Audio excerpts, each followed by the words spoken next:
A partir del 1 de septiembre se procederá a retener parte del salario de las personas que ganan 10 o más millones de guaraníes al mes. Un porcentaje está establecido en la reglamentación emitida por el Poder Ejecutivo respecto a los contribuyentes del impuesto a la renta personal. Y a partir de allí se habla de algunas excepciones, en algunos casos, de las personas que no serán alcanzadas por esta resolución. Jazmín, contando los detalles, por favor, te escuchamos. Adelante. Sí, gracias. Y esta retención va a ser del 0,5% para aquellos asalariados que perciben un salario base de 10 millones de guaraníes o más, y va a ser del 1% para los profesionales independientes y aquellos que perciben dividendos y que ya se encuentran dentro del rango del impuesto a la renta personal.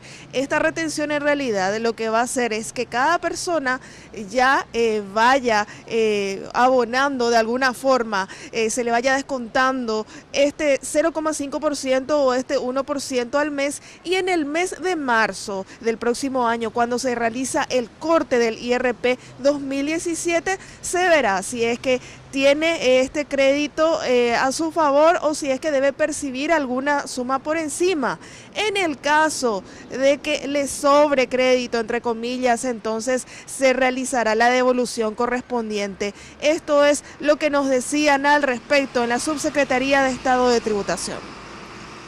Yo solamente voy a saber si me sobra plata que me tengan que devolver en marzo del año que viene, cuando yo haga mi liquidación del impuesto a la renta personal. Antes no voy a poder saber si me sobra o no me sobra. El procedimiento por pago en exceso ya está luego previsto en la ley.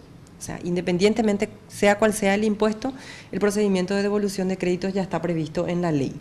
Lo que nosotros estamos haciendo ahora con el sistema Marangatú es simplemente disponibilizar una herramienta que le permita al contribuyente acceder más rápido y de manera más ágil a su crédito fiscal, como hoy lo hacen, por ejemplo, los exportadores.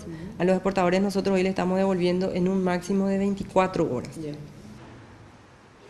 Y en el caso específico de los asalariados, se debe tener en cuenta que solamente serán sujetos de retención aquellos que perciben un salario base de 10 millones de guaraníes o más. Es decir, si un asalariado percibe 9.999.000, pero tiene otros ingresos como por ejemplo horas extras o algunos beneficios extraordinarios, no se le va a retener el impuesto a la renta personal, pero por supuesto, por ese nivel de salario ya es sujeto también al impuesto a la renta personal y deberá también abonar lo suyo cuando se realice el corte correspondiente en marzo del próximo año.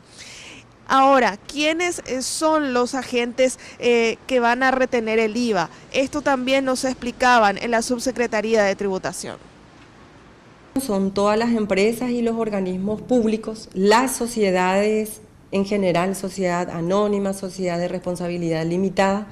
En el caso de las empresas unipersonales, la resolución establece específicamente que solo pueden retener aquellas que pertenezcan a la jurisdicción de grandes contribuyentes y de medianos contribuyentes.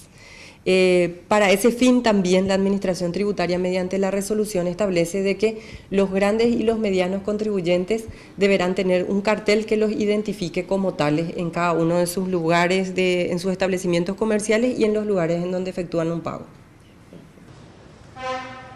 Y mucha atención también, porque no todos los ingresos serán sujetos a la retención. Están excluidos el aguinaldo, las jubilaciones y pensiones, y en caso de percibir indemnización por incapacidad, enfermedad o despido. Tampoco podrán ser retenidos los ingresos por bonificación familiar, maternidad, viáticos, intereses o comisiones por inversiones y remuneraciones percibidas por el personal diplomático.